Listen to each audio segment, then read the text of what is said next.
Be learning diploma in Bible first year module 1 lesson 3 Bible రకములు. బైబిల్లో ఎన్ని రకాలున్నాయి? బైబిల్ రకములు. ఏ బైబిల్ని మనము ప్రామాణికముగా తీసుకోవాలి? ప్రపంచవ్యాప్తముగా వివిధ భాషలలో ఎన్ని రకముల బైబిళ్ళు ఉన్నాయి? మొట్టమొదట ఆదిమ భాషల దగ్గరకు మనం వెళ్ళిపోతే హెబ్రీ భాష, గ్రీకు భాష, అరామిక్ భాష, ఈ భాషలలో లభ్యమైనటువంటి పురాతన ప్రతుల దగ్గరకు మనం వెళ్ళిపోతే ఒకే బైబిల్ మనకు కనిపిస్తుంది. ఒకే బైబిల్. అయితే అక్కడ నుండి తర్జుమా అయినటువంటి బైబిళ్లలో రకాలు పుట్టుకొచ్చాయి. ఆదిమ భాషల నుండి మిగిలిన భాషలలోనికి తర్జుమా అయినటువంటి బైబిళ్లలో రకాలు పుట్టుకుని వచ్చాయి.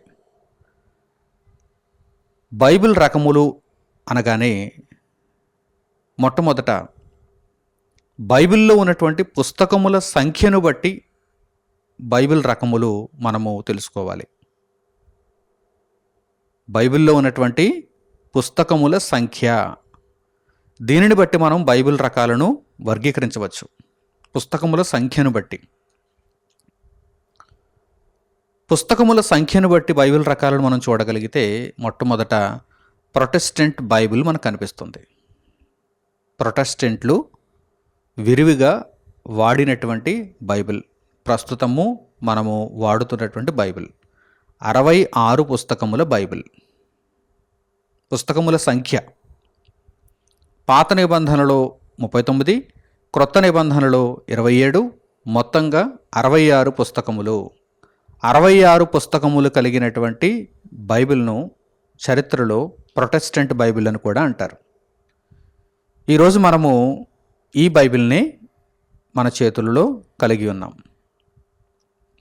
ప్రొటెస్టెంట్ బైబిల్ తరువాత మనకు తెలుగు భాషలో క్యాథలిక్ బైబిల్ కూడా కనిపిస్తుంది. కొంతమంది రోమన్ క్యాథలిక్ మిషన్ సమాజానికి సంబంధించిన వారు కథోలిక అనువాదము అని చెప్పి క్యాథలిక్ బైబిల్ని కూడా వారు వాడుతున్నారు. క్యాథలిక్ బైబిల్ అంటే ఇదిగో ఇప్పుడు మీకు చూపిస్తాను చూడండి. ఇది క్యాథలిక్ బైబిల్. ఈ క్యాథలిక్ బైబిల్లో పుస్తకముల యొక్క సంఖ్య భిన్నంగా ఉంటుంది. క్యాథలిక్ బైబిల్లో ఉన్నటువంటి పుస్తకముల సంఖ్య ఎంత అనగానే 73. అంటే మన బైబిల్, ప్రొటెస్టెంట్ బైబిల్ 66 పుస్తకముల బైబిల్కి క్యాథలిక్ బైబిల్లో అదనంగా ఎన్ని పుస్తకాలు చేర్చబడ్డాయి? 7 పుస్తకాలు చేర్చబడ్డాయి. 66 మరొక 7 పుస్తకములు, మొత్తంగా 73. ఇంతకీ ఏమిటి 7 పుస్తకములు? ఈ 7 పుస్తకములు ఏమిటి అనగానే పాత నిబంధనలోనే ఈ 7 పుస్తకములు అదనంగా మనకు కనిపిస్తున్నాయి. పాత నిబంధనలోనే ఈ 7 పుస్తకములు అదనంగా మనకు కనిపిస్తున్నాయి. అందులో వీరు పొందుపరుచుకున్నటువంటి ఆ పుస్తకముల పేర్లు చదువుతాను చూడండి. తోబీతు అనేటువంటి పుస్తకం. నెహెమ్యా గ్రంథం తర్వాత వీరు తోబీతు అనేటువంటి పుస్తకాన్ని కలిగి ఉన్నారు. మనము ప్రొటెస్టెంట్ బైబిల్లో నెహెమ్యా తర్వాత మనకు కనిపించేటువంటిది ఏంటి? ఎజ్రా, నెహెమ్యా, ఎస్తేరు. కానీ వీరికి తోబీతు అనేటువంటి పుస్తకం చేర్చబడింది. వీరు చేర్చుకున్నారు తోబీతు. తర్వాత యూదితు అనేటువంటి పుస్తకాన్ని కూడా వీరు చేర్చారు. తోబీతు అనేటువంటి పుస్తకములో 14 అధ్యాయాలు ఉన్నాయి. యూదితు అనేటువంటి పుస్తకములో 16 అధ్యాయాలు ఉన్నాయి. ఈ 2 పుస్తకాలను ఇక్కడ చేర్చారు. నెహెమ్యాకు, ఎస్తేరుకు మధ్యలో తోబీతు, యూదితు పుస్తకాలను చేర్చారు. తర్వాత ఎస్తేరు గ్రంథం తర్వాత మనకు యోబు గ్రంథం ఉంటుంది. కానీ వీరికైతే ఎస్తేరు గ్రంథం తర్వాత మక్కబీయులు మొదటి గ్రంథము, మక్కబీయులు 2వ గ్రంథము కనిపిస్తున్నాయి. అంటే ఇక్కడ మరలా ఇంకొక 2 పుస్తకాలు చేర్చుకున్నారు. మొదట ఎజ్రా, నెహెమ్యా, తర్వాత నెహెమ్యాకు, ఎస్తేరుకు మధ్య 2 పుస్తకాలు చేర్చారు. తోబీతు, యూదితు 2 పుస్తకాలు. ఇక్కడ మరలా ఎస్తేరు తర్వాత మక్కబీయులు మొదటి గ్రంథము, మక్కబీయులు రెండవ గ్రంథాన్ని చేర్చారు. మొత్తంగా ఎన్ని పుస్తకాలైనా ఇప్పటికీ 4 పుస్తకాలు. మక్కబీయులు మొదటి గ్రంథంలో 16 అధ్యాయాలు ఉన్నాయి. మక్కబీయులు రెండవ గ్రంథంలో 15 అధ్యాయాలు ఉన్నాయి. ఆ తర్వాత ఇక్కడికి 4 పుస్తకాలు అయిపోయినాయి కదా. ఇంకా ఎన్ని పుస్తకాలు ఉంటాయి? ఇంకా 3 పుస్తకాలు ఉంటాయి. ఈ 3 పుస్తకాలు ఏమేమిటి అనగానే, వీరు మరలా వీటిని ఎక్కడెక్కడ చేర్చారు అనగానే, పరమగీతము గ్రంథము తర్వాత వీరు మరో 2 పుస్తకాలను ఇక్కడ చేర్చుకున్నారు. పరమగీతము గ్రంథం తర్వాత వీరు మరో 2 పుస్తకాలను చేర్చుకున్నారు. మనకు పరమగీతము తర్వాత ఏం కనిపిస్తుంది? యెషయా గ్రంథం కనిపిస్తుంది. వీరికి పరమగీతమునకు యెషయా గ్రంథానికి మధ్య సొలొమోను జ్ఞాన గ్రంథము అని ఒక పుస్తకం, సేరా పుత్రుడైన యేసు జ్ఞాన గ్రంథము అని మరో పుస్తకం. సొలొమోను జ్ఞాన గ్రంథము అనేటువంటి పుస్తకంలో 19 అధ్యాయాలు, సేరా పుత్రుడైన యేసు జ్ఞాన గ్రంథం అనేటువంటి గ్రంథంలో మరలా 51 అధ్యాయాలు వీరు చేర్చుకున్నారు. ఇక్కడికి ఎన్ని పుస్తకాలు అయినాయి? 6 పుస్తకాలు అయ్యాయి. ఇక మరో పుస్తకం ఏమిటంటే బారూక్ అనేటువంటి పుస్తకం. విలాప వాక్యముల తర్వాత మనకు ఎహెజ్కేల్ ఉంటుంది, వీరికి బారూక్ ఉంటుంది. విలాప వాక్యముల తర్వాత బారూకు గ్రంథం ఉంది వీరికి. బారూకు పుస్తకంలో 6 అధ్యాయాలు ఉన్నాయి వీరికి. 6 అధ్యాయాలు. మొత్తంగా వీరి దగ్గర ఉన్నటువంటి అదనపు పుస్తకాలు ఏమిటి ఒక్కసారి మరలా చెబుతాను చూడండి. తోబీతు, యూదితు, మక్కబీయులు మొదటి గ్రంథం, మక్కబీయులు రెండవ గ్రంథం, సొలొమోను జ్ఞాన గ్రంథం, సేరాపుత్రుడైన యేసు జ్ఞాన గ్రంథం, బారూకు పుస్తకం. ఈ పుస్తకాలను వీరు అదనంగా చేర్చుకున్నారు. అంటే 7 పుస్తకాలను వీరు అదనంగా చేర్చుకున్నారు. అప్పుడు ఎంతైంది? పాత నిబంధనలో 46 పుస్తకాలు అయిపోయాయి. 39 పుస్తకాలకు అదనంగా మరలా 7 పుస్తకాలు చేర్చారు కదా, 46 పుస్తకాలు అయిపోయాయి.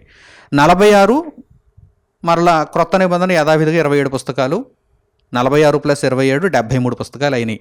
కనుక పుస్తకముల సంఖ్యను బట్టి క్యాథలిక్ బైబిల్లో 73 పుస్తకాలు ఉన్నాయి. కనుక ఇది రెండవ రకం బైబిల్ కింద మనకు కనిపిస్తుంది. ప్రొటెస్టెంట్ బైబిల్ ఒకటి ఉంది, క్యాథలిక్ బైబిల్ మరొకటి ఉంది. అదనంగా 7 పుస్తకాలు ఉన్నాయి. ఆ తర్వాత మిగిలినటువంటి బైబిల్ రకాలు పుస్తకముల సంఖ్యను బట్టి మనకు తెలుగులో విరివిగా కనిపించవు, కానీ ఆంగ్లంలో కావచ్చు, మిగిలినటువంటి ఫారెన్ లాంగ్వేజెస్లో, విదేశీ భాషలలో మనకు కనిపిస్తాయి. అవి ఏమిటంటే బాగా ప్రాచుర్యం పొందినటువంటి బైబిల్స్ ఏమిటంటే జ్యూయిష్ బైబిల్ ఒకటి ఉంది. జ్యూయిష్ బైబిల్ అంటే యూదుల బైబిల్. వారు ఎక్కువగా ధర్మశాస్త్ర గ్రంథానికి ప్రాధాన్యతనివ్వాలనుకున్నారు కనుక బైబిల్లో ఉన్నటువంటి కొన్ని పుస్తకాలను వారు తొలగించేశారు. క్యాథలిక్ బైబిల్లోనైతే 7 పుస్తకాలను ఎక్స్ట్రా చేర్చారు.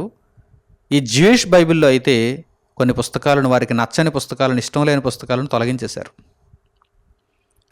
అలా తొలగించగా వారికి 24 పుస్తకాలే మిగిలాయి. చివరికి వారు 24 పుస్తకాలనే అంగీకరించారు. మొత్తంగా వారు క్రొత్త నిబంధననే తీసేశారు. క్రొత్త నిబంధన వారికి ఇష్టం లేదు. యేసుక్రీస్తు ప్రభు యొక్క రక్షణను వారు స్వీకరించలేదు. జ్యూయిష్ బైబిల్ అది. ఈ జ్యూయిష్ బైబిల్లో 24 పుస్తకాలు మాత్రమే ఉంటాయి. ఆ 24 పుస్తకాల్లో ఏమేమి ఉంటాయి? తోరా ధర్మశాస్త్ర గ్రంథం 5 పుస్తకాలు ఉంటాయి. అంటే మోషే ధర్మశాస్త్రం 5 పుస్తకాలు, మొదటి 5 కాండములు ఉంటాయి. కీర్తనలు, సామెతలు, పరమగీతం ఉంటాయి. ప్రవక్తల గ్రంథాలు ఉంటాయి. కొన్ని నచ్చినటువంటి ప్రవక్తల గ్రంథాలను వారు ఉంచుకున్నారు. ఇది జ్యూయిష్ బైబిల్. జ్యూయిష్ బైబిల్ 24 పుస్తకాల బైబిల్ అన్నమాట అది. ఆ తర్వాత యాంగ్లికన్ బైబిల్ అని ఒకటి ఉంది. యాంగ్లికన్ బైబిల్ ఏం చేశారంటే జ్యూయిష్ బైబిల్లో క్రొత్త నిబంధన లేదు కదా, క్రొత్త నిబంధనను చేర్చారు అంతే. జ్యూయిష్ బైబిల్కి క్రొత్త నిబంధనను చేర్చి ఇదొక బైబిల్ అయిపోయింది, యాంగ్లికన్ బైబిల్. అంటే ఈ యాంగ్లికన్ బైబిల్లో ఎన్ని పుస్తకాలు ఉంటాయి? జ్యూయిష్ బైబిల్లో ఉన్నటువంటి 24 పుస్తకాలు, క్రొత్త నిబంధనలు యథావిధిగా ఉన్నటువంటి 27 పుస్తకాలు, మొత్తంగా 51 పుస్తకాలు యాంగ్లికన్ బైబిల్లో కనిపిస్తున్నాయి. యాంగ్లికన్ బైబిల్లో మొత్తంగా 51 పుస్తకాలు ఉన్నాయి. ఇది మరొక రకం బైబిల్. ఇక ప్రపంచవ్యాప్తంగా ఎక్కువ పుస్తకాలు ఉన్నటువంటి బైబిల్గా పేరుగాంచినటువంటి బైబిల్ మరొకటి ఉంది. దానిని ఆర్థోడాక్స్ బైబిల్ అంటారు. Orthodox Bible. ఇంకా దానికి పర్యాయ పదం ఏంటంటే Greek orthodox Bible. Greek orthodox Bible. ఈ గ్రీక్ ఆర్థోడాక్స్ బైబిల్లో క్యాథలిక్ బైబిల్లో ఉన్నటువంటి 73 పుస్తకాలకు అదనంగా మరొక 8 పుస్తకాలను చేర్చారు. గ్రీక్ ఆర్థోడాక్స్ బైబిల్లో కేథలిక్ బైబిల్లో ఉన్నటువంటి 73 పుస్తకాలకు అదనంగా మరలా 8 పుస్తకాలను చేర్చారు. ఈ 8 పుస్తకాలు ఏమిటి అనగానే డానియల్ అనేటువంటి మరో గ్రంథాన్ని వారు చేర్చుకున్నారు. ఎజ్రా నెహెమ్యా అనేటువంటి ఒక గ్రంథాన్ని వారు చేర్చుకున్నారు. ఎజ్రా గ్రంథం ఉంది, నెహెమ్యా గ్రంథం ఉంది. మరలా ఎజ్రా నెహెమ్యా అనేటువంటి టైటిల్తో మరో గ్రంథాన్ని, దినవృత్తాంతములు 1, దినవృత్తాంతములు 2 అని మరలా సపరేట్గా 2 పుస్తకాలను చేర్చారు. తర్వాత ఎస్ద్రాస్ అనేటువంటి పుస్తకాన్ని కూడా అనేటువంటి పుస్తకాన్ని కూడా చేర్చారు. మనష్షే ప్రార్థన, ద ప్రేయర్ ఆఫ్ మనష్షే, ఆ పుస్తకాన్ని కూడా చేర్చారు. కీర్తనల గ్రంథం 151వ అధ్యాయాన్ని కూడా చేర్చారు. 151వ కీర్తన, మనకు 150 కీర్తనలే ఉంటాయి. ఆర్థోడాక్స్ బైబిల్లో 151వ కీర్తన కూడా ఉంటుంది, దానిని చేర్చుకున్నారు. తర్వాత మక్కబీయులు 3వ గ్రంథం, మక్కబీయులు 4వ గ్రంథం. కేథలిక్ బైబిల్లో మక్కబీయులు 1, మక్కబీయులు 2 ఉన్నాయి. వీరు మక్కబీయులు 3, మక్కబీయులు 4 చేసేసారు. మొత్తం 4 మక్కబీయులు. ఈ విధంగా ఆర్థోడాక్స్ బైబిల్లో కేథలిక్ బైబిల్కు అదనంగా మరొక 8 పుస్తకాలను చేర్చి 81 పుస్తకాలతో ప్రపంచంలోనే అత్యధిక పుస్తకాలు కలిగినటువంటి బైబిల్గా ఈ బైబిల్ని వారు రూపొందించారు. ఇంతకీ ఏది సరైంది? ఎక్కువ పుస్తకాలు ఉన్నది సరైందా? తక్కువ పుస్తకాలు ఉన్నది సరైందా? దేవుడు ఎన్ని పుస్తకాలు ఉండాలో నిర్ణయించి ఇచ్చినది సరైందా? అందుచేతనే దేవుడు వ్రాయించినటువంటి ఒకానొక వాక్య భాగాన్ని ఇప్పుడు మనం జ్ఞాపకం చేసుకుందాం.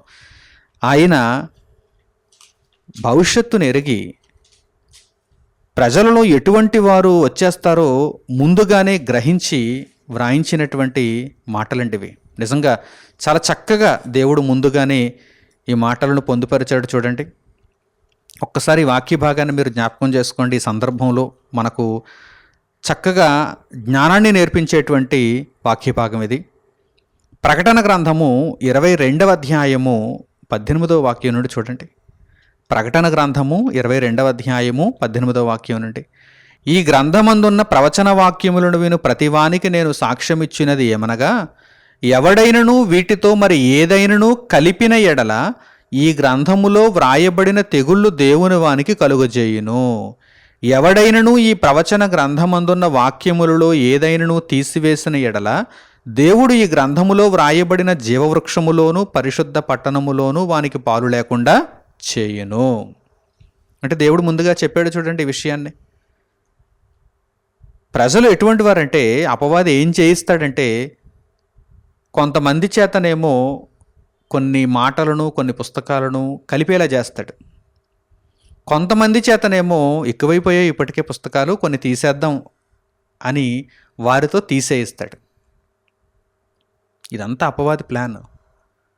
దేవుడేమో నిర్దిష్టంగా ఇదిగో ఇన్ని పుస్తకాలు నేను భక్తుల చేత వ్రాయించి మీ చేతికి ఇచ్చాను, దీనిని చదవండి అని ఆయన ప్రణాళికలో కొన్ని పుస్తకాలు ఉంటాయి.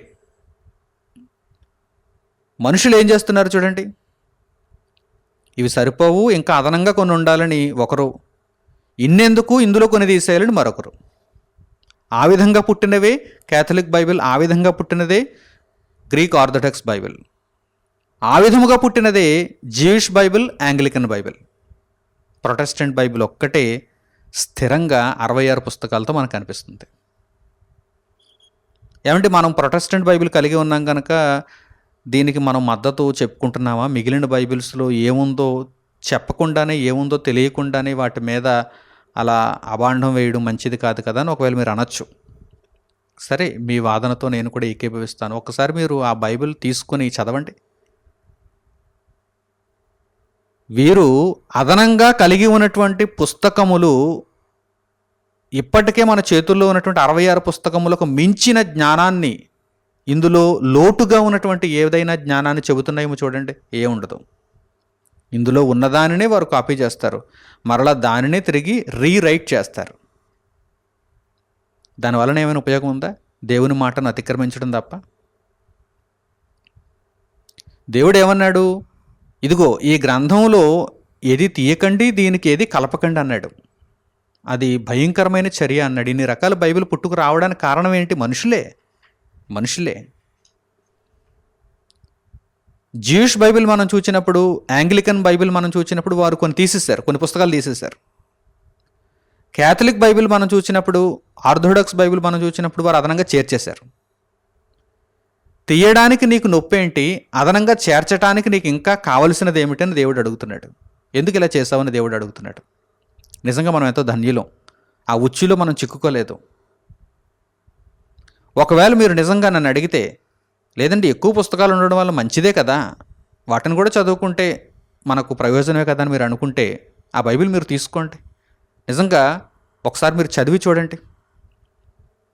క్యాథలిక్ బైబిల్ కానీ, ఆర్థోడాక్స్ బైబిల్ కానీ మీకు ఇంటర్నెట్లో చాలా సులభంగా అవి దొరికేస్తాయి. లేదంటే బయట ప్రతులు కూడా మీకు దొరుకుతాయి. క్యాథలిక్ బైబిల్ మీకు ప్రతులు బయట ఆర్సిఎం చర్చెస్ దగ్గర దొరుకుతుంది. ఒకసారి తీసుకుని చదవండి. ప్రత్యేకంగా ఏమైనా ఆత్మజ్ఞానం ఈ 66 పుస్తకాలలో లేనిది అందులో ఉన్నదని మీరు చూపించలేరండి. నిజంగా మీరు చదవండి అంటున్నాను. అందుకే ధైర్యం కలిగిన వాడే కదా ఆ మాట చెబుతాడు. లేదంటే ఏమనాలి, వద్దొద్దు ఆ బైబిల్ అసలు చదవద్దు, దాన్ని ముట్టుకోవద్దని చెప్పాలి. మీరు కూడా తీసుకోండి, చదవండి. మీకు సౌలభ్యం ఉంటే ఏమీ ఉండదండి. శరీర సంబంధమైనటువంటి విషయాలుగా కనిపిస్తాయి ఇవన్నీ. శరీర సంబంధమైనటువంటి విషయాలుగా, వ్యక్తిగత చరిత్రలకు సంబంధించినటువంటి పుస్తకాలుగా ఆ చేర్చబడినటువంటి పుస్తకాలు కనిపిస్తాయండి. అలాంటివి ఎన్ని రాసుకొని ఎన్ని చేర్చుకుంటే ప్రయోజనం ఏముందో చెప్పండి. దేవుడు మన ఆత్మను రక్షించడానికి కావలసినటువంటి జ్ఞానాన్ని 66 పుస్తకాలలో పెట్టాడు. ఇంతకు మించినది మనకు ఎందుకు చెప్పండి. ఇందులో నుండి తీయాలనుకోవటం ఎందుకు చెప్పండి. కనుక దేవుని ఆజ్ఞను పాటించాలి, దేవుని యొక్క మాటకు లోబడి జీవించాలి. ఈ పుస్తకములో నుండి, అనగా దేవుడు మనకిచ్చినటువంటి 66 పుస్తకాలలో నుండి ఏది తీయకూడదు, దీనికి ఏది చేర్చకూడదు. అది దేవుని యొక్క ఆజ్ఞకు విరోధమైనది, దేవుని యొక్క ఆలోచనకు విరోధమైనది. అట్టి చర్యలు ఏ ఒక్కరు కూడా చేయకూడదు. అయితే మీకు విషయం తెలియాలి కనుక, ఈ విషయాన్ని చెప్పకుండా మిమ్మల్ని ముందుకు తీసుకుని వెళితే, భవిష్యత్తులో ఒకవేళ మీకు ఈ విషయం తెలిస్తే, ఇన్ని రకాల బైబిల్ ఉన్నాయంట కదా, మరి మా సార్ మాకు చెప్పలేదు అని మీరు అనుకోకుండా, ముందుగా మీకు విషయం తెలియాలి, చెప్పాలి. మీకు ఇదిగో ఇంతమంది ఈ విధంగా తప్పుడు కార్యక్రమాలను చేశారు, వారి చర్యల ఫలితంగా ఈరోజు బైబిల్లో ఉన్నటువంటి పుస్తకముల సంఖ్య ఆధారంగా ఇన్ని రకాల బైబిల్ మనకు కనిపిస్తున్నాయని మీకు తెలియాలి కనుక ఈ విషయాన్ని ముందుగా మీతో నేను పంచుకున్నాను. ఇక తర్జుమా ఆధారంగా బైబిల్ రకాలు. తర్జుమా ఆధారంగా 66 పుస్తకాలే ఉంటాయి, కానీ తర్జుమా మారిపోతుంది. ట్రాన్స్లేషన్ ఇది అంతగా మనుషులకు ఇబ్బందిని కలిగించకపోయినా ఇది కూడా కొంతవరకు ఇబ్బందే. ట్రాన్స్లేషన్ అనేది చక్కగా స్ట్రైట్ ఫార్వర్డ్గా చేయాలి. ఉన్న భావాన్ని మార్చకుండా యథావిధిగా వ్రాయాలి. కానీ వాడుక భాషలో బైబిల్ అని, మునుపు ఒరిజినల్ బైబిల్ అని, ఈ విధంగా తెలుగు భాషలో కూడా మనకు కనిపిస్తున్నాయి కదా. తెలుగు భాషలో ఉన్నటువంటి బైబిల్స్ కేవలం 1-2 మాత్రమే. ఈ తర్జుమా ఆధారంగా వచ్చినటువంటి రకములు 1-2 మాత్రమే. ఆ తర్వాత మిగిలినవి బైబిల్లో నుండే తీసుకున్నారు, కానీ వారు కొన్ని పుస్తకాలను సునాయాసంగా ఉంటుందని చెప్పి క్రొత్త నిబంధనను వేరుగా ఇచ్చారు. పాత నిబంధన, క్రొత్త నిబంధన కలిపి, తర్వాత క్రొత్త నిబంధన కీర్తనలు కలిపి వారు ప్రింట్ చేయడం జరిగింది. ఆ విషయాన్ని మనం ప్రక్కన పెడితే కనుక, తర్జుమా ఆధారంగా తెలుగు భాషలో అయితే మనకు అన్ని రకాల బైబిల్ ఏం కనిపించడం లేదు. ఒకటి నార్మల్గా మనం ఎప్పుడూ వాడుకునేటువంటి బైబిల్, రెండవది వాడుక భాషలో బైబిల్ అని ఒకటి కనిపిస్తుంది. వాడుక భాషలో బైబిల్ అనగానే మనకు కనిపించేది ఏంటి? వాడుక భాష అంటే బైబిల్ భాష గ్రాంధికముగా ఉంటుంది. గ్రాంధికం అంటే వ్యాకరణం చక్కగా కూర్చబడి సరైన పదాలతో అక్కడ వ్రాయబడి ఉంటుంది. తెలుగు భాష మీద బాగా పట్టుంటే తప్ప వాక్య భాగాలు సరిగ్గా అర్థం కావు. పౌలు గారు రాసిన పత్రికలు విద్యావిహీనులు అర్థం చేసుకోలేరని కూడా పేతురు గారు తెలియజేస్తున్నారు. కనుక తెలుగు భాష మీద పట్టు ఉండాలి. ఏ భాషలో చదువుతున్నవారు ఆ భాష మీద పట్టుంటే తప్ప, విద్య ఉంటే తప్ప వారు నేర్చుకోలేని పరిస్థితి. కనుక వాడుక భాషలో బైబిల్ తీసుకొచ్చేసారు. వాడుక భాషలో బైబిల్ తీసుకురావడం ఒక అందుకు వారి యొక్క ఆలోచన మంచిదే అయినా కానీ, అంతే అందరి చెంతకు బైబిల్ తీసుకుని వెళ్ళాలి, విద్య లేని వారి చెంతకు తీసుకుని వెళ్ళాలి అనేటువంటి ఉద్దేశం వరకు ఉన్నా కానీ అర్థాలు మారిపోతే అలా, అర్థాలు మారిపోకూడదు. వాడుక భాష అని చెప్పి అర్థాలు మార్చేయకూడదు కదా. కనుక ఆ విషయంలో పొరపాట్లు జరిగేటువంటి అవకాశం ఉంది. కనుక చక్కగా ఒరిజినల్గా ఉన్నటువంటి బైబిల్ని మనము వాడుకోవడం మంచిది. ఇక తెలుగు భాషలో ట్రాన్స్లేషన్ బట్టి మనం రకాలను చూస్తే మనకు మరలా క్యాథలిక్ బైబిల్ కనిపిస్తుంది. ట్రాన్స్లేషన్ ఆధారంగా తెలుగు భాషలో బైబిల్ రకాలు అనగానే మనకు ఒరిజినల్ బైబిల్ ఒకటి కనిపిస్తుంది, వాడుక భాషలో బైబిల్ ఒకటి కనిపిస్తుంది, క్యాథలిక్ బైబిల్ ఒకటి కనిపిస్తుంది. ఇక ఆంగ్లంలోనికి మనం వెళితేనండి, ఈ ట్రాన్స్లేషన్ ఆధారంగా చాలా రకాలైనటువంటి ట్రాన్స్లేషన్స్ దించేశారు, చాలా రకాలైనటువంటి బైబిల్స్ దించేశారు ఆంగ్లంలో. అందులో కొన్ని వెర్షన్స్ మీకు చెబుతాను, మీరు వీటిని నోట్ చేసుకోండి. కింగ్ జేమ్స్ వెర్షన్, ఆంగ్లంలో తర్జుమా ఆధారంగా బైబిల్ రకాలు. కింగ్ జేమ్స్ వెర్షన్, కేజేవి అంటారు షార్ట్కట్లో. కేజేవి అంటే కింగ్ జేమ్స్ వెర్షన్. తర్వాత NIV, New International Version, NIV. తర్వాత NAB, New American Bible, New American Bible, NAV. తర్వాత New Revised Standard Version, NRSV, New Revised Standard Version. ఆ తర్వాత the Living Bible, the Living Bible. ఇవి బాగా ప్రాచుర్యము ఉన్నటువంటి translation Bible రకాలు. ఇందులో కింగ్ జేమ్స్ వెర్షన్ అనేటువంటి బైబిల్ ఎక్కువ మంది వాడతారు ఆంగ్లంలో.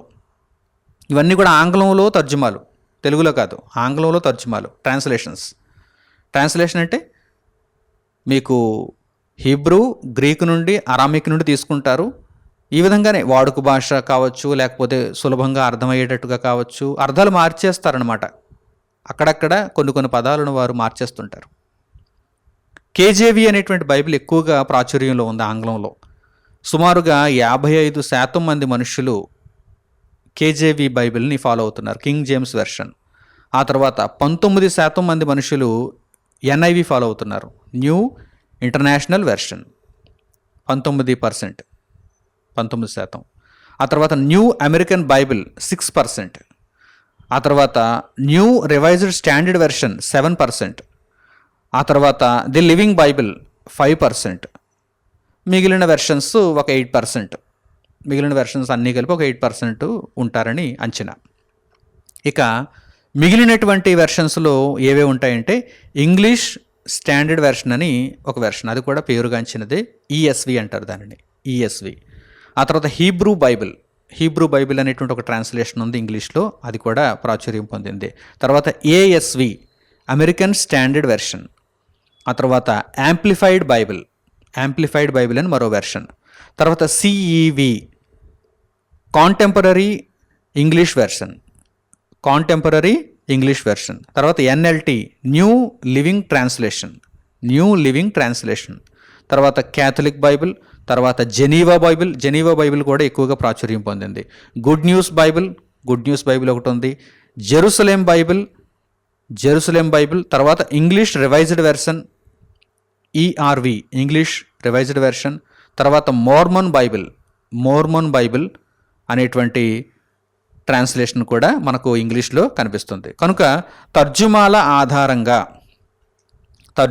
ఆధారంగా బైబిల్ రకాలను మనం చూడగలిగితే ఇవన్నీ కూడా మనకు ఆంగ్ల భాషలో మనకు రకాలు కనిపిస్తున్నాయి. ఇప్పటి వరకు మీరు బైబిల్ రకాలను గూర్చి అర్థం చేసుకున్నారు. వేటిని ఆధారం చేసుకుని బైబిల్ రకాలను మనం చూసాం? పుస్తకముల సంఖ్యను బట్టి బైబిల్ రకాలను మనం చూసాం. ప్రొటెస్టెంట్ బైబిల్, ఆ తర్వాత Catholic Bible, RCM Catholic Bible, ఆ తర్వాత జ్యూయిష్ బైబిల్, ఆ తర్వాత యాంగ్లికన్ బైబిల్, ఆ తర్వాత ప్రపంచంలోనే ఎక్కువ పుస్తకాలు కలిగినటువంటి బైబిల్ గ్రీక్ ఆర్థోడాక్స్ బైబిల్. ఈ 5 రకాలు పుస్తకముల యొక్క సంఖ్యను బట్టి బైబిల్ రకాలుగా, పేరుగాంచినటువంటి బైబిల్ రకాలుగా మనం చెప్పుకోవచ్చు. ట్రాన్స్లేషన్ బట్టి, అంటే తర్జుమాను బట్టి బైబిల్ రకాలను మనం చూస్తే తెలుగులో అయితే ఒక 3 రకాల బైబిల్ మనకు విరివిగా కనిపిస్తున్నాయి. ఒకటి మనం వాడుకుంటున్నటువంటి ఒరిజినల్ బైబిల్, రెండవది వాడుక భాషలో బైబిల్, మూడవది క్యాథలిక్ బైబిల్, కథోలిక అనువాదం. తెలుగు భాషలో ట్రాన్స్లేషన్ బట్టి మనం బైబిల్ రకాలను చూస్తాం. ఇంగ్లీష్ భాషలో అయితే చాలా రకాలు, ఇప్పటి వరకు మీకు లిస్ట్ చెప్పాను, చాలా రకాలైనటువంటి ట్రాన్స్లేషన్స్ ఉన్నాయి. అలాగే మిగిలిన భాషల్లోకి వెళితే హిందీ భాష, పంజాబీ భాష, గుజరాతీ, మలయాళం, తమిళ్, ఈ భాషల్లోనికి వెళ్తే అక్కడ కూడా ట్రాన్స్లేషన్ బట్టి రకాలు మనకు కనిపిస్తాయి. అలాగే కథోలిక్ బైబిల్ మనకు కనిపించవచ్చు. Catholic Bible in Malayalam, Catholic Bible in Tamil. వారు ఎన్ని పుస్తకాలు కలిగి ఉంటారు మరి? 66 + 7 73 పుస్తకాలని వారు కలిగి ఉండొచ్చు. ఆర్థోడాక్స్ బైబిల్ని కూడా వారు తర్జుమా చేసుకుంటే ఆర్థోడాక్స్ బైబిల్లో మరలా ఎక్స్ట్రా ఉన్నటువంటి పుస్తకాలను కూడా వారు తీసుకోవడానికి అవకాశాలు ఉంటాయి. కనుక ఈ విధంగా 81 పుస్తకాల బైబిల్ని వారు వినియోగించుకోవచ్చు. ఈ విధంగా రకాలు మనకు కనిపిస్తున్నాయి.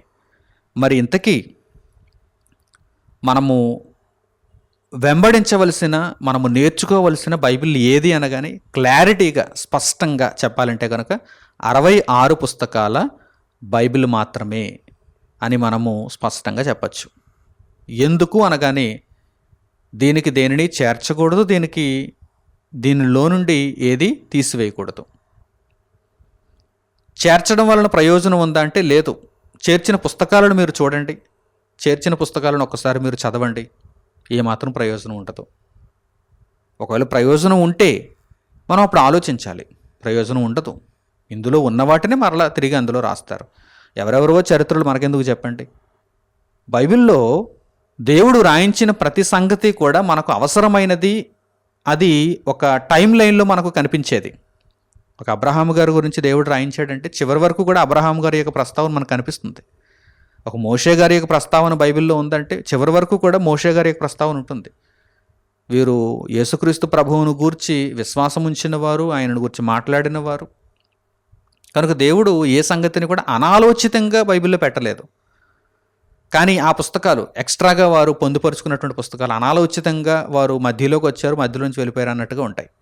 వారి యొక్క ప్రస్తావన అంటే ఆ మక్కబీలులో కానీ, లేకపోతే ఈ తోబీతులో కానీ, లేక మిగిలినటువంటి పుస్తకాలలో కానీ వారు చేర్చుకున్నటువంటి పుస్తకాలలో వారు రాసుకున్నటువంటి ఆ సంగతులు బైబిల్తో ఎటువంటి సంబంధం లేనివిగా, ఒకవేళ ఉన్నా కానీ అవసరం లేనివిగా మనకు కనిపిస్తాయి. కనుక 66 పుస్తకాల బైబిల్ని మనము తప్పనిసరిగా ఏకైక గ్రంథముగా, వెంబడించవలసిన గ్రంథముగా, విశ్వాసం ఉంచవలసిన దేవుని వాక్యముగా అంగీకరించి తీరాలి. ఇప్పుడు మీకు పరిశుద్ధ గ్రంథం నుండి కొన్ని అమూల్యమైనటువంటి సంగతులను ఈ విషయమై పరిచయం చేస్తాను. బైబిల్లో ఉన్నటువంటి సంగతులు మిగిలినటువంటి పుస్తకాలలో ఒకవేళ ఉంటే ఏం చేయాలి?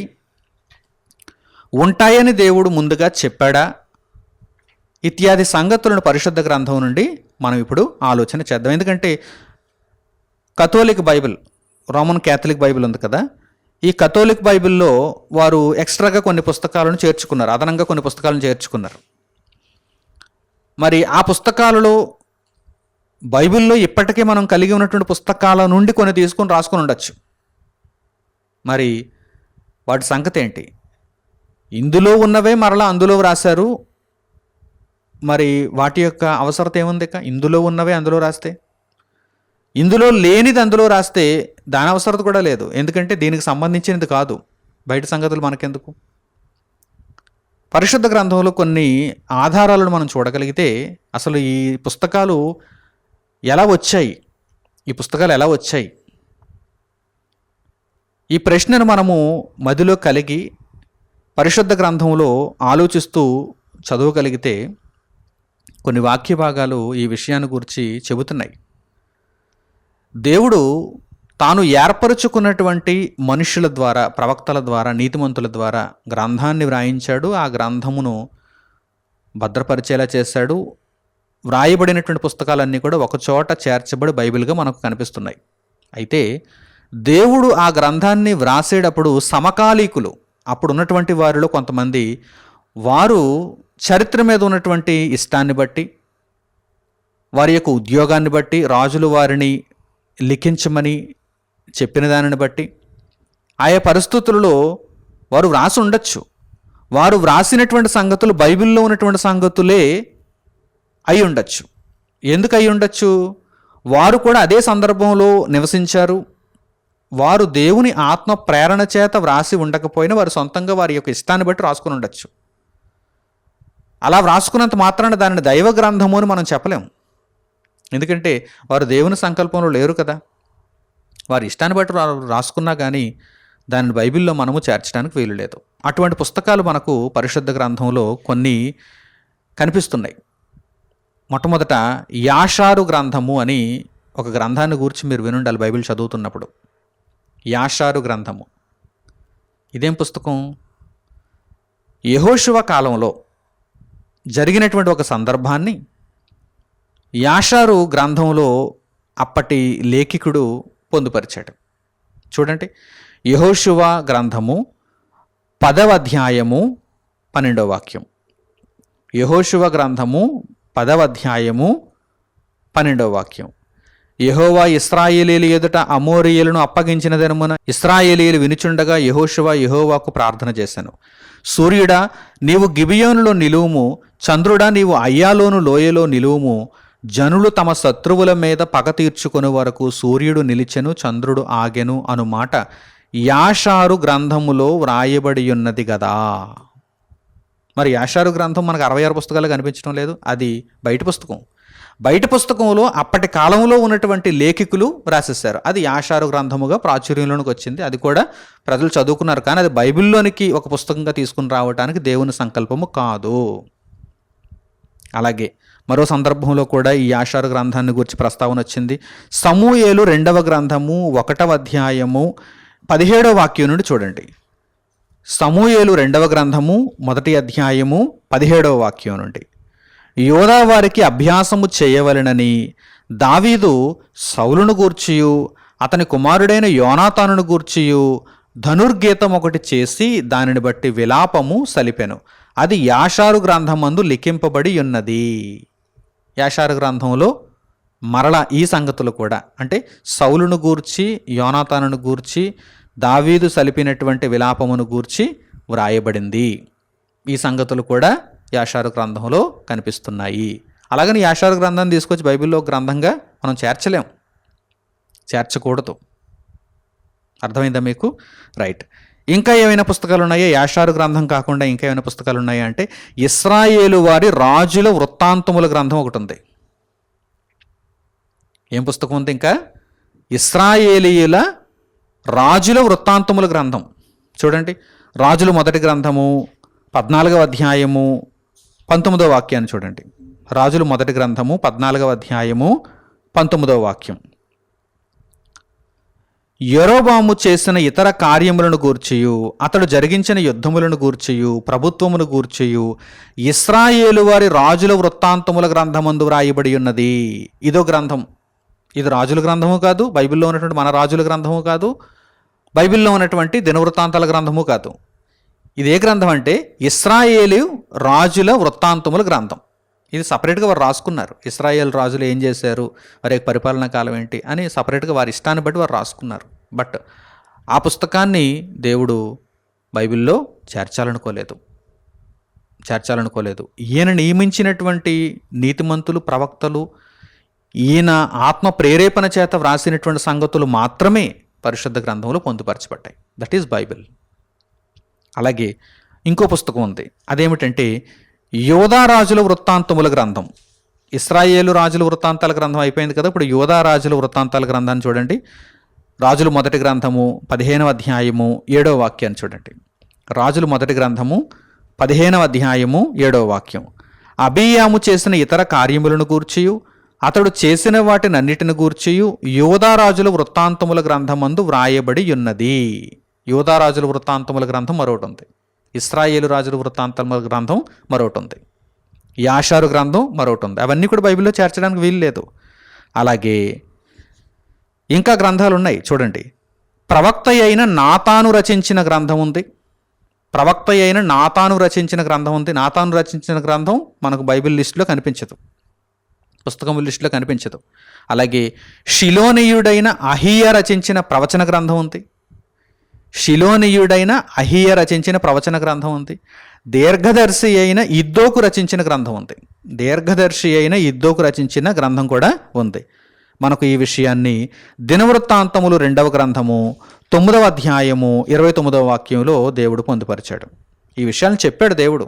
బైబిల్లో ఉన్న సంగతులు ఆయా కాలాలలో మిగిలిన వారు కూడా పుస్తకాల్లో రాసుకున్నారన్న విషయాన్ని దేవుడు చెప్పాడు. చూడండి, దినవృత్తాంతములు 2వ గ్రంథము 9వ అధ్యాయము 29వ వాక్యం. 29వ వాక్యం, సొలొమోను చేసిన కార్యములన్నిటిని గూర్చి ప్రవక్త అయిన నాతాను రచించిన గ్రంథమందును, షిలోనీయుడైన అహియ రచించిన ప్రవచన గ్రంథమందును, నెబాతు కుమారుడైన యెరోబామును గూర్చి దీర్ఘదర్శి అయిన ఇద్దోకు గ్రంథమందును వ్రాయబడి ఉన్నది. ఇక్కడ 3 పుస్తకాలు వచ్చేసాయి మనకి ఒకే వాక్యంలో. ఇవి కూడా బయట వారు రాసుకున్నటువంటి పుస్తకాలు. బైబిల్లో ఉన్నటువంటి సంగతులు ఆ పుస్తకాల్లో కూడా కనిపిస్తాయి, కానీ అవి బయట పుస్తకాలే. తర్వాత షెమయా రచించినటువంటి గ్రంథం ఒకటి ఉంది. షెమయా రచించినటువంటి గ్రంథం. అలాగే దీర్ఘదర్శి అయినటువంటి ఇద్దో రచించిన వంశావళి కూడా ఉంది. వంశావళి పుస్తకం అది. దీర్ఘదర్శి అయిన ఇద్దో రచించినటువంటి వంశావళి పుస్తకం. ఈ మాటలు మనకు ఎక్కడ కనిపిస్తున్నాయి? దినవృత్తాంతములు 2వ గ్రంథము 12వ అధ్యాయం 15వ వాక్యాన్ని చూడండి. దినవృత్తాంతములు 2వ గ్రంథము 12వ అధ్యాయము 15వ వాక్యం. రెహబాము చేసిన కార్యములన్నిటిని గూర్చియు షెమయా రచించిన గ్రంథమందును. షెమయా రచించిన గ్రంథం ఒకటి ఉంది. అది బైబిల్లో ఉందా? ఈ పుస్తకాల లిస్టులో ఉందా? ఉండదు. దీర్ఘదర్శి అని ఇద్దో రచించిన వంశావళి యందును వ్రాయబడి ఉన్నది. ఇద్దో మరల వంశావళి గ్రంథాన్ని కూడా రాశాడు. ఆ పుస్తకం ఒకటి ఉంది. అందులో కూడా ఈ రెహబాము చేసిన కార్యములు ఉన్నాయి. ఇందులో ఉన్నట్టు అందులో కూడా ఉన్నాయి. అందులో ఇంకా ఎక్స్ట్రా కూడా ఉండొచ్చు, కానీ అవి అవసరం లేదని దేవుడు ఇందులో వ్రాయించడు. ఇందులో ఎన్ని అవసరమో అన్నీ వ్రాయిస్తాడు. ఏమండి? తర్వాత హనానీ కుమారుడైన యెహూ రచించిన గ్రంథం ఒకటి ఉంది. హనానీ కుమారుడైన యెహూ రచించినటువంటి గ్రంథం ఒకటి ఉంది. దినవృత్తాంతములు 2వ గ్రంథము 20వ అధ్యాయము 34వ వాక్యాన్ని చూడండి. దినవృత్తాంతములు 2వ గ్రంథము 20వ అధ్యాయము 34వ వాక్యం. యెహోషాపాతు చేసిన కార్యములన్నిటిని గూర్చి హనానీ కుమారుడైన యెహూ రచించిన గ్రంథమందు వ్రాయబడి ఉన్నది. చూసారా? హనానీ కుమారుడైనటువంటి యెహూ రచించిన గ్రంథము. ఈ యెహూ పేరు ఇశ్రాయేలు రాజుల గ్రంథమందు కనబడుచున్నది. యెహూ రచించినటువంటి గ్రంథం అన్నమాట ఇది. ఇక్కడ వరకు మీకు ఎన్నో పుస్తకాలు బైబిల్లో చేర్చబడకపోయినా బైబిల్లో ఉన్నటువంటి సంగతులను కలిగి ఉన్నటువంటి పుస్తకాలుగా, బయటి పుస్తకాలుగా కనిపిస్తున్నాయి. ఇంకా ఉన్నాయి. ఈ లిస్ట్ ఇంకా ఉంది చూడండి. ప్రవక్త అయిన యెషయాకు కలిగిన దర్శనముల గ్రంథం. ప్రవక్త అయిన యెషయాకు కలిగిన దర్శనముల గ్రంథం, అదో గ్రంథం ఉంది. దినవృత్తాంతములు 2వ గ్రంథము 32వ అధ్యాయము 32వ వాక్యాన్ని చూడండి. దినవృత్తాంతములు 2వ గ్రంథము 32వ అధ్యాయము 32వ వాక్యం. హిజ్కియా చేసిన ఇతర కార్యములను గూర్చియు అతడు చూపిన భక్తిని గూర్చియు ప్రవక్తయును ఆమోజు కుమారుడునగు యెషయాకు కలిగిన దర్శనముల గ్రంథమునందును యోధా ఇశ్రాయేలుల రాజుల గ్రంథమందును వ్రాయబడి ఉన్నది.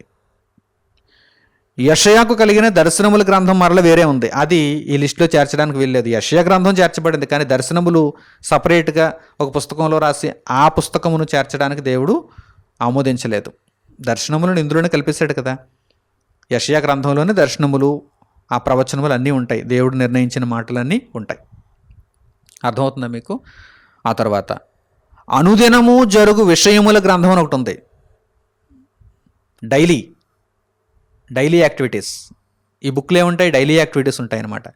అనుదినము జరుగు విషయముల గ్రంథం, ఆ పుస్తకం పేరు అది. చూడండి ఆ పుస్తకం ఎక్కడ ఆ ప్రస్తావన కనిపిస్తుందో. నెహెమ్యా గ్రంథము 12వ అధ్యాయము 23వ వాక్యం. నెహెమ్యా గ్రంథము 12వ అధ్యాయము 23వ వాక్యం. ఎల్యాషీబు కుమారుడైన యోహానాను దినముల వరకు అనుదినము జరుగు విషయముల గ్రంథమందు వారు లేవీయుల కుటుంబ ప్రధానులుగా దాఖలైరి. ఈ పుస్తకం ఏంటి? అనుదినము జరుగుచున్నటువంటి విషయముల గ్రంథము. ఆ తర్వాత మాదీయ పారసీకుల రాజ్య సమాచార గ్రంథం ఒకటి ఉంది. ఎప్పుడైతే ఈ ప్రపంచ సామ్రాజ్యాలు వెలసిల్లాయో వారు రాజ్య సమాచార గ్రంథాలను మెయింటైన్ చేసేవారు. అందులో కూడా బైబిల్లో ఉన్నటువంటి విషయాలను వారు వ్రాయడం జరిగింది. అంటే ఆ కాలానికి జరిగినటువంటి సంగతులను వారు రాసుకున్నారు. బైబిల్లో దేవుడు తాను ఏర్పరచుకున్నటువంటి ప్రవక్తలు, నీతిమంతుల చేత కూడా వ్రాయించాడు. కనుక అందులో సంగతులు మనకు ఈక్వల్గా కనిపిస్తూ ఉంటాయి. ఆయా కాలాలలో బయట వారు రాసుకున్నటువంటి పుస్తకాలలో కూడా మనకు ఆ సంగతులు కనిపిస్తున్నాయి. ఆ విషయాన్ని దేవుడు చెబుతున్నాడు. ఇదిగో ఇక్కడ రాయబడినటువంటి ఈ సంగతులు బయట వారు రాసుకున్నటువంటి పుస్తకాల్లో కూడా ఉంటాయి అని దేవుడు చెప్పాడు. చూడండి, ఈ విషయాన్ని మీరు చూడండి. ఎస్తేరు గ్రంథం 2వ అధ్యాయం 23వ వాక్యం. ఎస్తేరు గ్రంథం 2వ అధ్యాయం 23వ వాక్యాన్ని చూడండి. ఈ సంగతిని గూర్చి విచారణ కాగా అది నిజమాయెను. అందుచేత వారిద్దరును ఒక చెట్టుకు ఉరి తీయింపబడిరి. ఇది రాజు ఎదుటనే రాజ్య సమాచార గ్రంథమందు వ్రాయబడెను. ఈ పుస్తకం వేరు. ఇది బైబిల్లో చేర్చబడినటువంటి పుస్తకాల సంఖ్యలోనికి రాదు, ఆ లిస్టులోనికి రాదు. ఇది వారి రాజ్య సమాచార గ్రంథం అది. ఆ తర్వాత ఎస్తేరు గ్రంథం 10వ అధ్యాయం, ఎస్తేరు గ్రంథం 10వ అధ్యాయం 2వ వాక్యాన్ని చూడండి. ఎస్తేరు గ్రంథం 10వ అధ్యాయం 2వ వాక్యం. మొర్దెకై యొక్క బలమును గూర్చియు అతడు సామర్థ్యము చేత చేసిన కార్యములన్నిటిని గూర్చియు రాజు అతనిని ఘనపరిచిన సంగతిని గూర్చియు మాదీయుల యొక్కయు పారసీకుల యొక్కయు రాజ్య సమాచార గ్రంథమందు వ్రాయబడి ఉన్నది. అంటే ఆయా రాజులు పరిపాలన చేసినప్పుడు వారి యొక్క రాజ్య సమాచార గ్రంథాలు అవి. వాటిని కూడా చేరుస్తామంటే ఎలా? బైబిల్లో అలా చేర్చడానికి దేవుడు అనుమతించలేదు. కనుక ఈ విషయాన్ని మనము చాలా జాగ్రత్తగా గమనించాలి.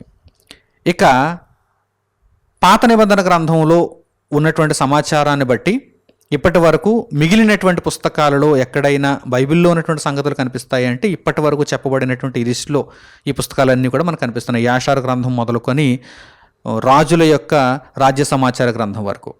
ఇక క్రొత్త నిబంధన కాలానికి వచ్చేసరికి మొదటి శతాబ్దంలో పౌలు గారు రాసినటువంటి పత్రికల దగ్గర కూడా ఒకానొక పత్రిక బైబిల్ లిస్టులో చేర్చబడలేదు, కానీ ఆయన రాశారు. చూద్దాం ఆ పత్రిక ఏంటి ఇంతకీ, ఆ పత్రిక ఎవరికి రాయబడింది చూద్దాం. కొలొస్సీయులకు పౌలు గారు రాసినటువంటి పత్రిక 4వ అధ్యాయం 16వ వాక్యాన్ని చూడండి. కొలొస్సీయులకు పౌలు గారు రాసినటువంటి పత్రిక 4వ అధ్యాయము 16వ వాక్యం. ఈ పత్రిక మీరు చదివించుకొనిన తరువాత లవొదికయ వారి సంఘములోను చదివించుడి. లవొదికయకు వ్రాసి పంపిన పత్రికను మీరును చదివించుకొనుడి. ఇంకో పత్రిక ఏముంది? పౌలు గారు రాసినటువంటి పత్రిక 14 పత్రికలు మీకు తెలుసు, బైబిల్లో లిస్ట్ అవుట్ చేయబడినటువంటి పత్రికలు. అయితే ఇంకో పత్రిక ఏముంది? లవొదికయకు రాసినటువంటి పత్రిక. దేవుడు ఆ పత్రికను ఈ లిస్టులో చేర్చాడా? ఒకవేళ చేరిస్తే పౌలు గారు రాసినటువంటి పత్రికలు 15 పత్రికలు అవుతాయి. పౌలు గారే రాశారు, కానీ వ్రాయబడినటువంటి ఆ పత్రిక ఈ లిస్టులో చేర్చబడలేదు. ఎందుకు చేర్చబడలేదు? అది దేవుని ప్రణాళిక కాదు. అందులో ఉన్న సంగతులు ఇక అవసరం లేదు. ఎందుకంటే ఆల్మోస్ట్ దేవుడు ఈ సంగతులన్నిటినీ మనకు ఈ పత్రికల్లో కవర్ చేసేసినప్పుడు ఇక లవొదికయకు రాసినటువంటి పత్రికను మనకు మరలా చదివి వినిపించవలసినటువంటి అవసరం ఏముంది? అది మనకు మరల పుస్తకముల సంఖ్యలో చేర్చవలసిన అవసరం ఏముంది? అవసరం ఉంటే దేవుడు ఒక వాక్యం ఉన్నా సరే తప్పకుండా దేవుడు చేరుస్తాడు, ఒక అధ్యాయం ఉన్నా సరే దేవుడు తప్పకుండా చేరుస్తాడు. కానీ అవసరం లేనప్పుడు దేవుడు చేర్చడు. కనుక ఈ విషయాన్ని మీరు చాలా జాగ్రత్తగా సున్నితంగా పరిశీలించి అర్థం చేసుకోవాలి. 66 పుస్తకాల యొక్క ప్రాముఖ్యత, వీటినే దేవుడు ఎందుకు ఇచ్చాడు? వీటికి మించినది దేవుడు వద్దన్నాడు. వీటిలో నుండి ఏది కూడా తీయవద్దు అన్నాడు. ఒక ముద్ర వేశాడండి ఆయన. మన జీవితానికి ఎంత కావాలో ఆయనకు తెలుసండి. తల్లికి తన పిల్లలకు ఎంత ఆహారాన్ని పెట్టాలో తెలుసు. ఎక్కువ అవుతుంది అనుకుంటే ఆపేస్తుంది, అక్కడతో ఆపేస్తుంది. అంతకన్నా ఎక్కువ పెడితే వాంతి అయిపోతుంది కదా. ఒకవేళ తల్లికి వల్లమాని ప్రేమ ఉందనుకోండి, ఆ ప్రేమ వికటించింది అనుకోండి, నా కొడుకుకి లేకపోతే నా కూతురికి ఎక్కువ పెట్టాలి, ఆహారాన్ని ఎక్కువ పెట్టాలి, ఒకేసారి హార్లిక్స్ డబ్బా అంతా పాలలో కలిపేయాలి, ఒకేసారి 1 కేజీ మటన్ కొనేసి ఇచ్చేయాలి, 1 కేజీ చికెన్ కొనేసి ఇచ్చేయాలి, ఒక ట్రే గుడ్లన్నీ కూడా ఒకేసారి ఉడకబెట్టి ఇచ్చేయాలి, గొప్ప బలాన్ని నా కొడుకు నా కూతురు తెచ్చేసుకోవాలి అని ఎవరైనా ఆలోచిస్తారండి? దానికి ఒక సమయం ఉంటుంది, సందర్భం ఉంటుంది. వారు అరాయించుకోవాలి కదా, వారికి అరగాలి కదా, తట్టుకోవాలి కదా వారు. లేదంటే వాంతి అవదా? కొంచెం ఒక్క మెతుకు ఎక్స్ట్రా అయినా కానివ్వండి వాంతి అవుతుందండి. అజీర్తి అంటారు దానిని, అజీర్తి. యేసుక్రీస్తు ప్రభువు కూడా తన శిష్యులకు ఇప్పుడు నేను చెప్పవలసిన సంగతులు ఇంకా చాలా ఉన్నాయి, కానీ ఇప్పుడు మీరు వాటిని సహించలేరు అన్నారు. పరిశుద్ధాత్మ వచ్చినప్పుడు మిమ్మల్ని సర్వసత్యములోనికి నడిపించును అన్నారు. సహించగలిగినన్నే కదా దేవుడు మనకు చెబుతాడు. అంతకంటే ఎక్కువ ఆయన ఇవ్వాలనుకోలేదు. తన బిడ్డలకు ఎంత వాక్యాన్ని ఇవ్వాలో ఆయనకు తెలుసు. ఇచ్చిన వాక్యాన్నే సరిగ్గా నేర్చుకోలేనటువంటి దుస్థితిలో మనుషులు ఉన్నారు. అలాగే ఎక్కువైపోయిందంటూ నాకు ఇది వద్దు అంటూ తోసేసే వాళ్ళు కూడా ఉన్నారు. మనం బైబిల్ రకాలలో మొట్టమొదట ఆ విషయాన్నే కదా చూచాం. పుస్తకముల సంఖ్యను బట్టి బైబిల్ రకాలు. అందులో జ్యూష్ బైబిల్ మనం చూసినప్పుడు కొన్ని పుస్తకాలను వారు కాదనుకుంటున్నారు, వద్దనుకుంటున్నారు, తోసేస్తున్నారు. యాంగ్లికన్ బైబిల్ మనం చూసినప్పుడు కొన్ని పుస్తకాలు వారు వద్దనుకుంటున్నారు, తోసేస్తున్నారు. ఇక క్యాథలిక్ బైబిల్ చూసినప్పుడు, ఆర్థోడాక్స్ బైబిల్ చూసినప్పుడు ఇంకా మాకు ఎక్కువ కావాలంటున్నారు. అత్యాస. అసలు ఉన్నవి పాటించడానికి వీరికి చేత కానప్పుడు దేవుడు చెప్పనివి, దేవుని సంకల్పంలో లేనివి మీరెందుకు వాటిని అదనంగా కోరుకుంటున్నారు? మీరెలా చెప్పగలరండి అవి దేవుని సంకల్పంలో లేవు అని మీరు నన్ను అడిగితే? ఏది ఉన్నాయి అనటానికి రుజువేముంది? అందులో వ్రాయబడిన సంగతుల ద్వారా ఇదిగో బైబిల్లో ఉన్నటువంటి 66 పుస్తకాలకు మించిన జ్ఞానం ఉందని నిరూపించగలరా? లేదు. ఎవ్వరికీ అటువంటి ధైర్యం లేదు, అంత జ్ఞానం లేదు. ఎందుకంటే ఆ పుస్తకాలు మీరు చదవండి, చాలా హాస్యాస్పదంగా ఉంటుందండి ఆ పుస్తకాలను చదువుతుంటేనే. ఏంటి బైబిల్లో ఉన్నటువంటి పుస్తకాల సరసన ఈ పుస్తకాలను ఎందుకు చేర్చారని మీరే చాలా అసహనానికి గురవుతారు. ఎందుకు పెట్టారు వీరు ఈ పుస్తకాలని ఈ పుస్తకాల మధ్య, బైబిల్ పుస్తకాల మధ్య ఆ పుస్తకాలను ఎలా చేర్చారు వీరు అసలు అని మీకే చాలా అసహనం కలుగుతుంది ఆ పుస్తకాలను చదువుతున్నప్పుడు. కొంత చదువుతారు కానీ ఇక మిగతా భాగాన్ని చదవలేక విసుగుతో వదిలేస్తారు. అంత విసుగు పుట్టిస్తాయి ఆ పుస్తకాలు. కథల మాదిరిగా చదువుకోవడానికంటే బైబిల్ అంటే మనకు ఆత్మజ్ఞానాన్ని ప్రబోధించే పుస్తకం అండి బైబిల్. నాకు ఎవరి మీదో ద్వేషం ఉండి, ఎవరి మీద ఈర్ష్య ఉండి కాదు ఈ మాటలు చెబుతున్నాను. దేవుని మీద ప్రేమ ఉండి, మనుషులందరినీ రక్షించాలనేటువంటి ఉద్దేశం ఉండి. ఇప్పుడు ఒకానొక వాక్య భాగాన్ని మీకు చూపిస్తాను. ఈ వాక్య భాగం అందరికీ కూడా చెంపపెట్టు లాంటిదండి. పుస్తకాలను కలిపిన వారికి, పుస్తకాలను తీసేసిన వారికి కూడా చెంపపెట్టు లాంటి ఒక వాక్య భాగాన్ని దేవుడు రాయించి ఉంచాడు. దేవుడు చెప్పకుండా ఏం ఉండలేదు. ఇలాంటి వారు వస్తారని దేవునికి తెలుసు. అందుచేతనే దేవుడు ముందుగా ఈ సంగతులన్నిటిని కూడా ఆధారాలుగా రాయించి ఉంచాడు. యోహాను సువార్త 20వ అధ్యాయము 30-31 వాక్యాలను చూడండి. ఒక్కసారి ఈ వాక్య భాగాలను మీరు గమనించండి. ఎందుకు చేర్చకూడదో, ఎందుకు తీసివేయకూడదో అర్థమవుతుంది మీకు. యోహాను సువార్త 20వ అధ్యాయము 30-31 వాక్యాలు. మరియు అనేకమైన ఇతర సూచక క్రియలను యేసు తన శిష్యుల ఎదుట చేశాను, అవి ఈ గ్రంథమందు వ్రాయబడి ఉండలేదు గాని యేసు దేవుని కుమారుడైన క్రీస్తు అని మీరు నమ్మునట్లును, నమ్మి ఆయన నామమందు జీవము పొందునట్లును ఇవి వ్రాయబడను. ఎవరో ఏవో చేసినటువంటి కార్యక్రమాలను వదిలేయండి, యేసుక్రీస్తు ప్రభువు చేసినటువంటి కార్యక్రమాలే అన్నీ వ్రాయబడలేదు. ఆ విషయాన్ని దేవుడు స్పష్టంగా యోహాను గారి చేత రాయించాడు. ఎందుకు వ్రాయబడలేదు? ఎందుకు వ్రాయబడలేదు? అవసరం లేదు. ఇక్కడ వ్రాయబడినటువంటి సంగతులు ఎందు నిమిత్తం వ్రాయబడ్డాయి? నీవు నిత్య జీవంలో ప్రవేశించడానికి వ్రాయబడ్డాయి. మొట్టమొదటి పాఠంలో మీరు తెలుసుకున్నారు కదా బైబిల్ ఎందుకు చదవాలి, బైబిల్ అవసరత ఏంటి? మనలను నిత్య జీవానికి నడిపించడానికి కదా. మనలను నిత్య జీవానికి నడిపించడానికి దేవుని మాట అవసరమైనప్పుడు ఎంత అవసరమో అంతే ఇస్తాడు దేవుడు. యేసు చేసిన అనేకమైనటువంటి ఇతర సూచక్రియలు ఉన్నాయి. అవన్నీ ఎందుకు రాయలేదు దేవుడు? రాయిస్తే కాలక్షేపంగా చదువుకుంటారు కదా. కాలక్షేపానికి చదివేదా బైబిల్ అంటే? మీకు అర్థం కావటానికి ఎన్ని సంగతులైతే సరిపోతాయో అన్ని సంగతులనే దేవుడు రాయించాడు. This is syllabus, curriculum. అంతకు మించింది మీకు అవసరం లేదన్నాడు దేవుడు. అంతే, ఇంకా అవసరం లేదని దేవుడు చెప్పినప్పుడు మీరు అవసరం అన్నారంటే దేవుని మాటకు మీరు భిన్నంగా ప్రవర్తిస్తున్నారని, విపరీతార్థాలు తీస్తున్నారని అర్థం. కనుక దేవుని యొక్క ఉగ్రతకు పాత్రులైపోకూడదు. అలా ఆలోచించి అలా మాట్లాడి దేవుని ఉగ్రతకు పాత్రులు కాకూడదు. దేవుడు చెప్పాడు, వినాలి. నీకు అవసరమైనది ఇంతే. డాక్టర్ చెప్తాడు, వినాలి. నీకు అవసరమైనది ఔషధం ఇంతే, ఇంత ఔషధాన్ని నువ్వు తీసుకోవాలి. ఎక్కువ తీసుకుంటే మరలా నీకు సైడ్ ఎఫెక్ట్ వస్తుంది.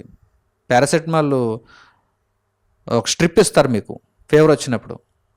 త్వరగా తగ్గిపోవాలని చెప్పేసి 10 మాత్రలు ఒకసారి వేసుకుంటారు. స్ట్రిప్లోని 10 మాత్రలు ఒకసారి వేసుకుంటారా? చచ్చిపోతారు. త్వరగా తగ్గిపోవాలి పిల్లాడికి లేకపోతే పిల్లకి అని చెప్పేసి ఇచ్చినటువంటి సిరప్ అంతా ఒకసారి మిగించేస్తారా? ఏమంటే దానికి ఒక మోతాదు ఉంటుందండి. ఆ ఏజ్ని బట్టి, తట్టుకునేటువంటి సామర్థ్యాన్ని బట్టి బాగా బక్కపలుచుకున్నారనుకోండి అసలు ఇంకా తక్కువ ఇవ్వాలి. కొంచెం పుష్టిగా ఆ హైట్కి తగ్గ వెయిట్ ఉంటేనే, ఆ బిఎంఐ సరిపోతేనే అప్పుడు కాస్త మోతాదు పెంచుతారు. కానీ ఒకవేళ ఏజ్ ఎక్కువ ఉన్నా కానీ మరీ నీరసంగా ఉన్నారనుకోండి, బక్కచిక్కిపోయారు అనుకోండి, ఏలాడిపోతున్నారు అనుకోండి, వాళ్ళకి 10 ml వేసేయండి, 20 ml వేసేయండి, ఒకసారి బాటిల్ ఎంత కానిచ్చేయండి అంటారా? చాలా ఎక్కువ ఉంది ఫీవరు, ఒకసారి బాటిల్ ఎంత కానిచ్చేయండి అంటారా? మోతాదు ఉందండి. అలాగే మన జీవితానికి మోతాదు ఎంత అవసరం అనేది దేవునికి తెలుసు. ఈజ్ ఎక్స్ట్రీమ్లీ నాలెడ్జబుల్ పవర్ కదా ఆయన, అతీతమైన జ్ఞానము కలిగినటువంటి గొప్ప శక్తి ఆయన, పరమవైద్యుడు ఆయన. కనుక ఆయన నిర్ణయించిన సిలబస్ మాత్రమే ఉంటుంది. యేసు చేసిన అనేక ఇతర కార్యాలు ఉన్నా కానీ అవన్నీ వ్రాయబడవు, ఎంత అవసరమో అంతే వ్రాయబడింది. అలాగే యోహాను సువార్త 21వ అధ్యాయము 25వ వాక్యాన్ని కూడా చూడండి. చివరి మాట యోహాను సువార్తలో చివరి వాక్య భాగం. యోహాను సువార్త 21వ అధ్యాయము 25వ వాక్యం. యేసు చేసిన కార్యములు ఇంకను అనేకములు కలవు, వాటిలో ప్రతిదానిని వివరించి వ్రాసిన ఎడల అట్లు వ్రాయబడిన గ్రంథములకు భూలోకమైనను చాలదని నాకు తోచుచున్నది. అంటే ఇక్కడ దేవుని ఉద్దేశం ఏంటి? ఎక్కువ పుస్తకాలను నీకు ఇచ్చేస్తే నువ్వు ఎప్పుడు చదువుతావు, ఎప్పుడు అర్థం చేసుకుంటావు, ఎప్పుడు నీ నడవడికలో చూపిస్తావు, ఎప్పుడు దేవుని పనిని చేస్తావు అని దేవుడు అడుగుతున్నాడు. సిలబస్ ఎక్కువ ఇచ్చేసాడు అనుకోండి, ఎప్పుడు కంప్లీట్ చేస్తారు? ఇప్పుడు diploma in Bible first year 1 ఇయర్లో కంప్లీట్ చేసుకోవాలి. 1 ఇయర్లో కంప్లీట్ చేసుకోవాలని నేను మీకు చెప్పి 10 సంవత్సరాల సిలబస్ మీకు ఇచ్చాను అనుకోండి, అసలు ఎవరికైనా మార్కులు వస్తాయండి? ఎవరైనా దానిని కంప్లీట్ చేయగలుగుతారండి? 10 సంవత్సరాల సిలబస్ని మీకు నేను కళ్ళ ముందు ఉంచితే లేదు. కరెక్ట్గా నేను ఆ టైం లైన్కి సంబంధించినటువంటి సిలబస్నే ఇవ్వాలి. కనుక దేవుడు ఇక్కడ వ్రాయించిన విషయం ఏంటంటే, యేసు చేసిన కార్యములు ఇంకనూ అనేకములు కలవు, వాటన్నిటినీ వివరించి పూర్తిగా ఎక్స్ప్లెయిన్ చేసి వ్రాయించేస్తే చాలా పుస్తకాలు అయిపోతాయి. భూలోకమైనను చాలదని నాకు తోచున్నది అంటున్నారు ఆయన ఒక పోలికలో. అన్ని పుస్తకాలను ఎప్పుడు చదువుతారు మీరు?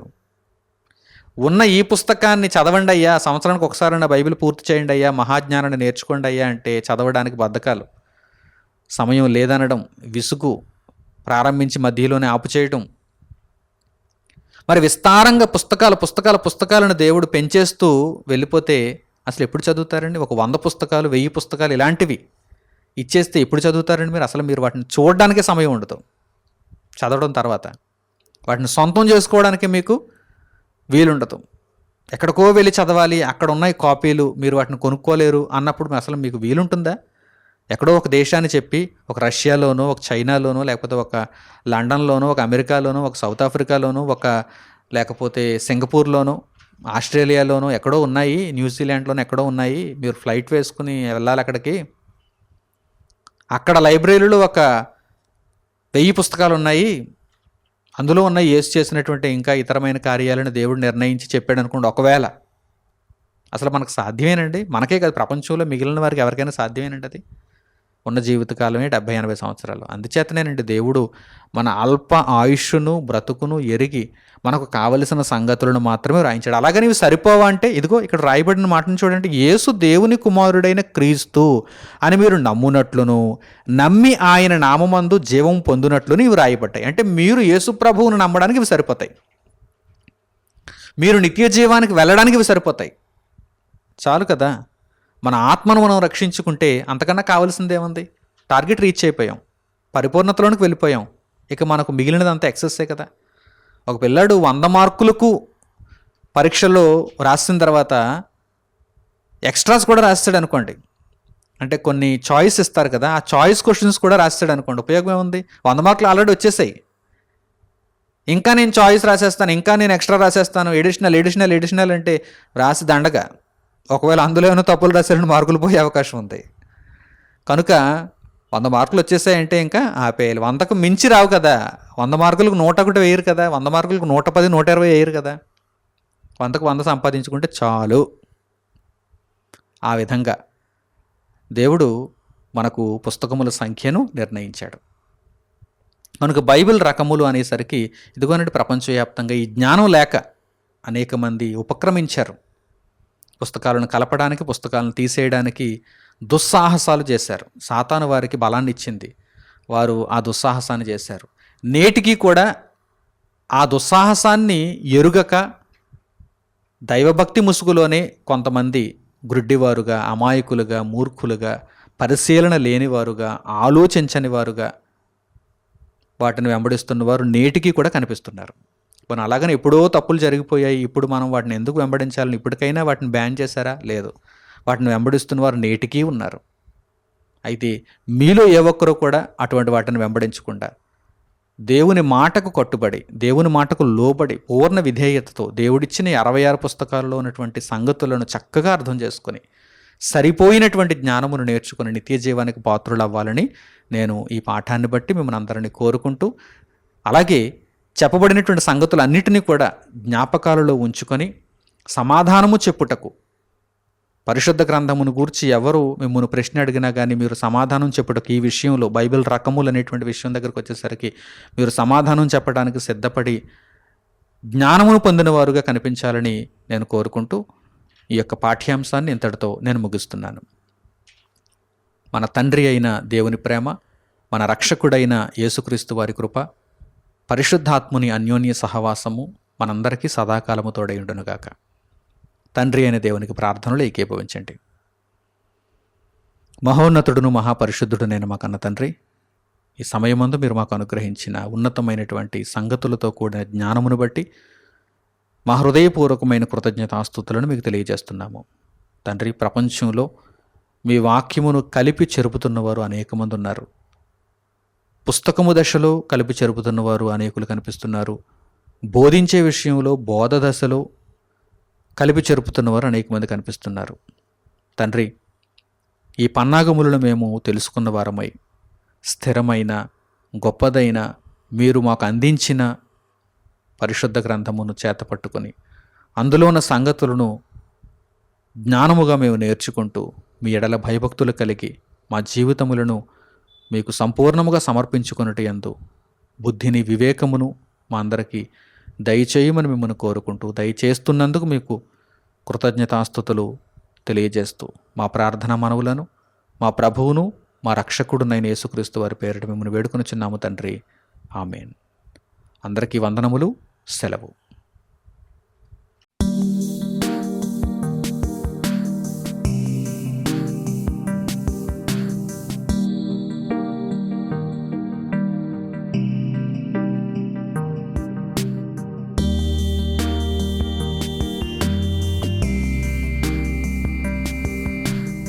సహోదరులు మణికుమార్ గారు ప్రసంగించిన ఎన్నో ఆత్మ సంబంధమైన సంగతులను ఉచితముగా వీక్షించుటకు మా యూట్యూబ్ ఛానల్స్ ను తప్పక దర్శించండి. మా సమాచారమును ఎప్పటికప్పుడు తెలుసుకుని ఆత్మీయాభివృద్ధి నొందవలనంటే మా యూట్యూబ్ ఛానల్స్ ను సబ్స్క్రైబ్ చేసుకోండి. సత్వర నోటిఫికేషన్ల కొరకు సబ్స్క్రైబ్ బటన్ ప్రక్కనే ఉన్న బెల్ సింబల్ ను క్లిక్ చేయండి. మరిన్ని వివరములకు మీరు సంప్రదించవలసిన మా ఫోన్ నెంబర్స్ 8978414178 మరియు 8333927666. ధన్యవాదములు. ఈ కార్యక్రమమును అనేక మందికి పరిచయం చేయగలరని ఆశిస్తున్నాము. ప్రభువైన యేసుక్రీస్తు పేరిట మీకు శుభములు.